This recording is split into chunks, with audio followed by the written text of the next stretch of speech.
Bienvenue au podcast Happy Silver Anime.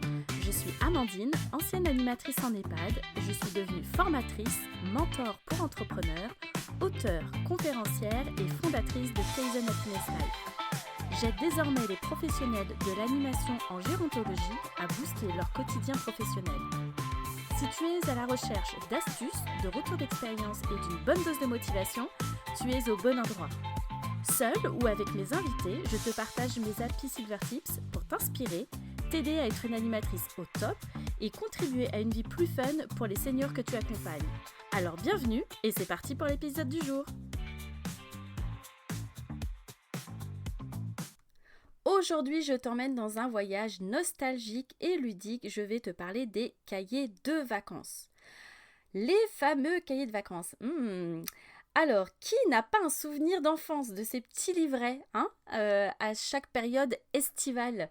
Alors, pour ma part, je ne fais pas partie de la team qui adorait ça, je ne fais pas partie de la team qui les finissait et qui était assidue. Non.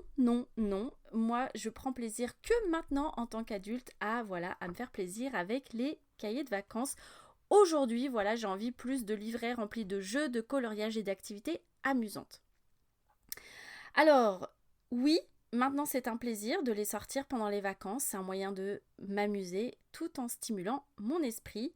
Et bien sûr, moi je me suis dit, ok, donc ceux qui sont dans le commerce, pourquoi pas, c'est fun. Mais j'ai quand même préféré créer les miens. Donc c'est aussi pour ça que je te fais cet épisode aujourd'hui. Si tu as envie de l'acquérir, n'hésite pas à aller sur mon site. Alors, franchement, c'est génial parce que les cahiers de vacances aujourd'hui ne sont plus réservés aux enfants. Nous aussi, on peut en profiter. Nous aussi, on peut développer un moment de détente et de créativité, ou stimuler notre mémoire. Enfin bon, c'est super cool. Alors, utiliser un cahier de vacances, déjà, premier point, j'ai envie de te dire, c'est prendre du temps pour toi.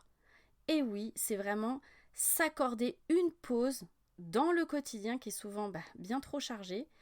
Et là, on peut laisser place à des activités simples et relaxantes. Alors que ce soit en remplissant des mots croisés au bord de la piscine, en coloriant des mandalas dans le jardin, ou en faisant des petits jeux de logique à l'ombre d'un arbre, ou en lisant, en réfléchissant à l'avenir. Enfin voilà, tout ça, tous ces moments de détente sont vraiment extrêmement précieux. Et en fait, ils vont t'aider à te recentrer, à déstresser, à profiter pleinement de tes vacances et surtout à mettre ton cerveau en pause. Et là, ça permet de faire place, de laisser du vide. Et en fait, c'est l'être humain. L'humain n'aime pas le vide. Mais en tout cas, de laisser un instant ce vide s'installer, ça va te permettre de mieux le remplir, de mieux remplir ta créativité, tes pensées et peut-être tes projets, des activités d'animation à venir. En tout cas, l'inspiration sera là. Alors les cahiers de vacances, c'est aussi une excellente source d'inspiration parce qu'ils contiennent des idées créatives qui peuvent aussi te donner envie de te lancer dans des nouveaux projets. Alors par exemple, ça peut être sur une activité manuelle, un do-it-yourself, ça peut être des recettes gourmandes à essayer ou aussi pourquoi pas des extraits de livres.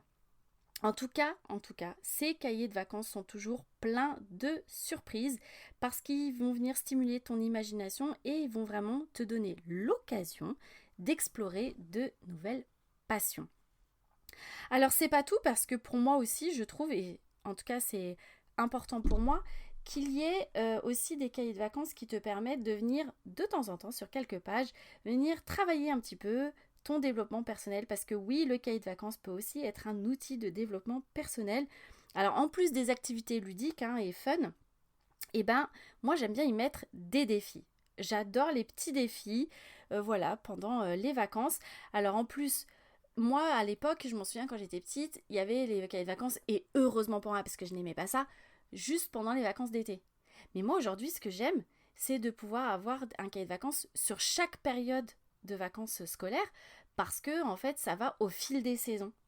Donc en fait, voilà aussi pourquoi moi j'ai voulu créer ces cahiers de vacances parce que j'ai envie de proposer des petits défis, des exercices de relaxation, des petits tests, des quiz, des exercices en tout cas qui vont te permettre de savourer la vie tout au long de l'année, de réfléchir aussi sur tes objectifs, de travailler sur ton épanouissement personnel, enfin tout ça, de te créer des moments de détente et de créativité tout au long de l'année.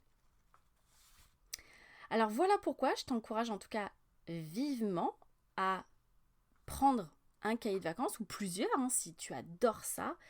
Voilà, en plus du petit bouquin qu'on prend avec soi, n'hésite pas, donc que tu sois en vacances ou même simplement des fois en week-end ou en quête de moments de détente à la maison. Vraiment, il faut que tu aies des rendez-vous avec toi-même. Les fameux, alors il y en a qui disent rendez-vous avec soi-même, les fameux me-day. Enfin voilà, ces cahiers sont un excellent moyen en tout cas de t'amuser tout en prenant soin de toi. Alors n'hésite pas à t'offrir cette petite parenthèse ludique et créative. Prends soin de toi, amuse-toi et je te dis à très bientôt. Merci d'avoir été là, d'avoir écouté cet épisode de podcast. N'hésite pas à t'abonner et à me laisser un 5 étoiles. Et je te dis à bientôt pour un prochain épisode. Bye!